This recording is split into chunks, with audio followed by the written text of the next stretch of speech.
Our parents are probably on their way right now to get us. Your parents aren't coming for you. We convinced the Uno to close Earth's side of the portal. Gasps of shock echoed around Kassi. I don't believe you! Max whirled on Ravana. Wavy brown hair fell in front of his face as he tucked it behind his ears. My father told me you're a liar. You lie and manipulated people to do what you want. That's what he said! I do no such thing. Your father's the one who lies about everything. He's the reason you have no clue what's going on down here. Take us back to the portal, or else... Max clenched his fists, poised to charge like a raging bull. Listen. Griff stepped in between Max and Ravana with his hands up to diffuse the tension. There is no need to fight. Don't mistake my kindness for weakness, young man. Ravana said, the corners of her mouth tightening. I know when it comes to helping and caring for the Gaians, I wear my heart on my sleeve. But don't think for a dynamic second that makes me soft. Maybe you even think you're doing the right thing. Bless your little hearts. I can't blame you. Your parents never taught you right.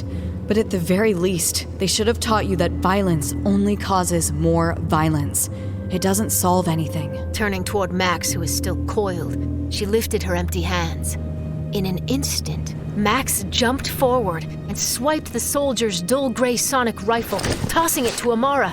He decked the soldier with a right hook, buying Amara enough time to fill her lungs and bursted into a Gelt hymn, a siren dueling song.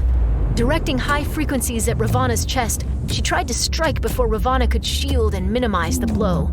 However, Ravana had already drawn her sonic rifle from her holster, the mouthpiece to her lips.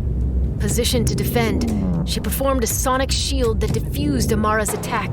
Ravana then launched into her own counter, firing a sonic punch that knocked Amara off her feet. She hit the ground hard, but bounced back quickly. Back on Amal, Kassi had seen her duel many times before. She'd only ever lost once. That was to Kairos, Kassi's oldest brother, who happened to be the reigning dueling champion. Amara shook off the blow and retaliated with another Gelt hymn, striking Ravana with such force that even her shield song didn't hold. Ravana stumbled back, clutching her chest, and for a moment, Kassi thought her cousin might win this. Amara must have thought this too. Others around Kassi joined in on the fray, adding to the chaos as they helped Max, who had successfully subdued one soldier and was tussling with another. Ravana responded with a powerful blast that took Amara off guard. It was a direct, high-frequency attack that induced instant nausea, causing Amara to double over and vomit. Kassi knew Ravana could easily kill Alma at that moment. She had to do something. Scrambling to snatch the sonic rifle that had spilled to the ground, she pressed it to her mouth and tried performing a shield song. With her broken voice, nothing came out. Even with a healthy voice, Kassi knew if Amara couldn't beat Ravana, Kassi didn't stand a chance. Behind her, she heard Amara groaning from the ground, clearly in no condition to resume her duel. If only she could be the one to defend her cousin, instead of it always being the other way around. Ravana didn't waste any time launching into her next powerful attack. Just as Kassi began feeling the effects of Ravana's attack, Max broke free from his scuffle with the other soldiers, snagged a sleek, silver sonic rifle out of the holster of a distracted soldier, and launched a sonic strike.